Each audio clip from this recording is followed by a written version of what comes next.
नमस्कार मित्रांनो, जय महाराष्ट्र. अखेर तो दिवस उजाडला ज्याची वाट संपूर्ण महाराष्ट्र पाहत होता.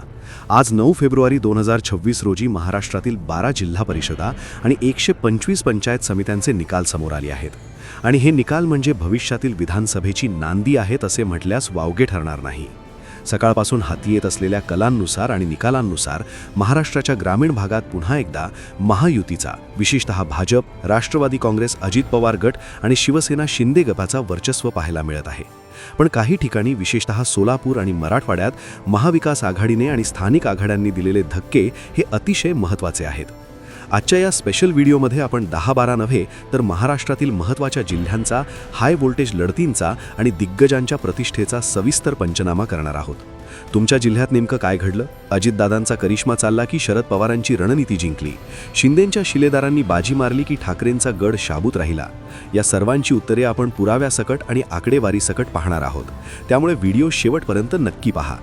सुरुवात करूया आजच्या सर्वात मोठ्या ब्रेकिंग न्यूजने, जी आली आहे राजकारणाचं विद्यापीठ मानल्या जाणाऱ्या सोलापूर जिल्ह्यातून. सोलापूर जिल्हा परिषद आणि पंचायत समितीच्या निकालांनी अनेकांच्या भुवया उंचावल्या आहेत. सगळ्यात मोठा धक्का बसलाय तो मोहोळ तालुक्यात. मोहोळमधील अनगर जिल्हा परिषद गट हा राष्ट्रवादी काँग्रेस, अजित पवार गटाचे जिल्हाध्यक्ष आणि फायर ब्रँड नेते उमेश पाटील यांचा अभेद्य बालेकिल्ला मानला जात होता. गेली अनेक वर्षे अनगरमधून पाटील घराण्याचे वर्चस्व होते, पण 2026च्या या निवडणुकीत अनगरकरांनी परिवर्तनाचा कौल दिला आहे. उमेश पाटील यांच्या पॅनलचा अनगर गटामध्ये पराभव झाला असून तिथे भाजपने बाजी मारली आहे. हा निकाल महायुतीमध्येच लागलेली अंतर्गत चुरस आणि स्थानिक नाराजी यांचा परिणाम असू शकतो, असे राजकीय विश्लेषकांचे मत आहे. उमेश पाटील हे अजितदादांचे कट्टर समर्थक मानले जातात.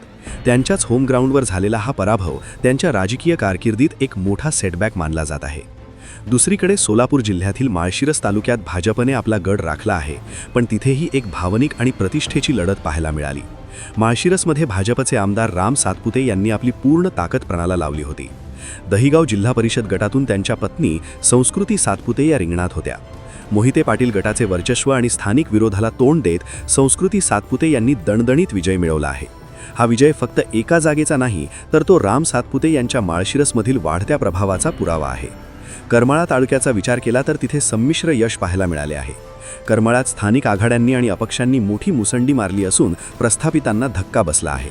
विशेषतः आदिनाथ आणि मकाई कारखान्याच्या राजकारणाचा थेट परिणाम पंचायत समितीच्या निकालांवर दिसून आला आहे.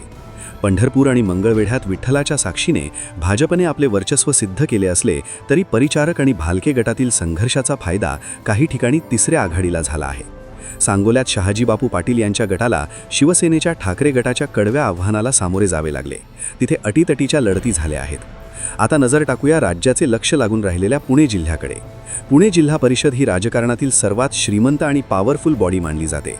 बारामती लोकसभा निवडणुकीत जो हाय व्होल्टेज ड्रामा झाला होता, त्यानंतर अजित पवार गटासाठी ही निवडणूक अस्तित्वाची लढाई होती. आणि निकालांवरून हे स्पष्ट होते की ग्रामीण पुण्यात अजूनही दादा फॅक्टर जोरात चालतो. बारामती, इंदापूर आणि दौंड या पट्ट्यात राष्ट्रवादी काँग्रेस, अजित पवार गटाने एकहाती वर्चस्व मिळवलेत पुणे जिल्हा परिषदेवर पुन्हा एकदा घड्याळाचा गजर केला आहे.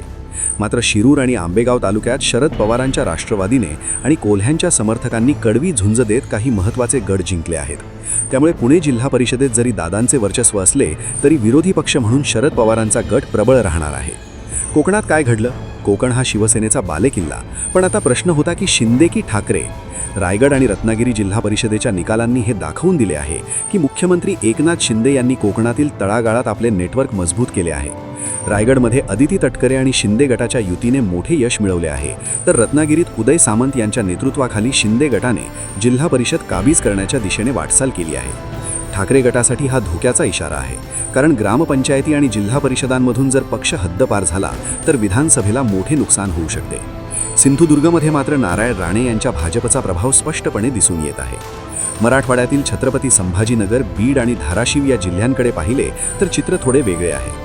मराठा आरक्षणाचे आंदोलन आणि मनोज जरांगे पाटील यांचा फॅक्टर यांचा प्रभाव निकालांवर दिसेल अशी चर्चा होती. बीड आणि जालन्यात काही ठिकाणी महायुतीच्या उमेदवारांना याचा फटका बसला आहे. तिथे अपक्ष आणि महाविकास आघाडीने जागा खेचून आणल्या आहेत.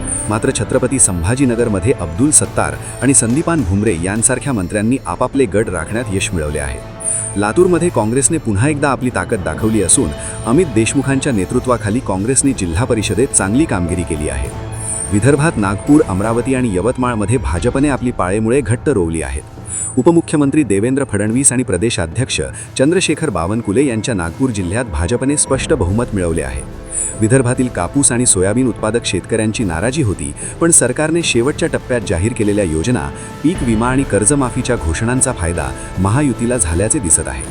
उत्तर महाराष्ट्रात नाशिक आणि जळगावमध्ये गिरीश महाजन आणि छगन भुजबळ यांच्या नेतृत्वाखाली महायुतीने मुसंडी मारली आहे. पण दिंडोरी आणि आदिवासी पट्ट्यात महाविकास आघाडीने अनपेक्षित यश मिळवले आहे. या सर्व निकालांचा एकंदरीत अन्वयार्थ काय?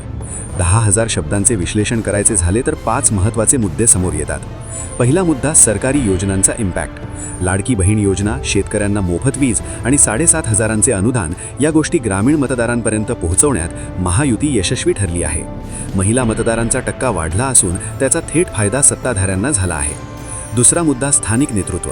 जिथे उमेदवार जमिनीशी जोडलेला होता तिथे पक्षापेक्षा व्यक्तीला महत्त्व मिळाले आहे. सोलापुरातील मोहोळचे उदाहरण घ्या, जिथे बड्या नेत्याला पराभव स्वीकारावा लागला.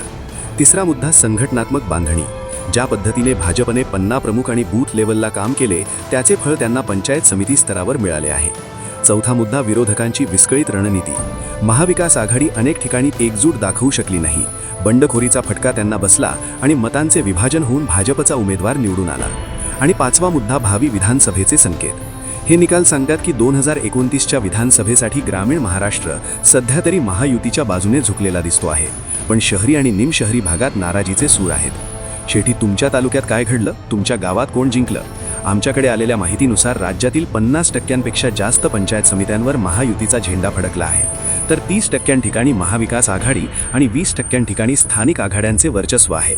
सोलापुरात भाजप प्लस, पुण्यात अजित पवार गट, कोकणात शिंदे गट आणि विदर्भात भाजप असे हे सर्वसाधारण समीकरण आहे. मित्रांनो, हा होता जिल्हा परिषद आणि पंचायत समिती निकालांचा प्राथमिक लेखाजोखा.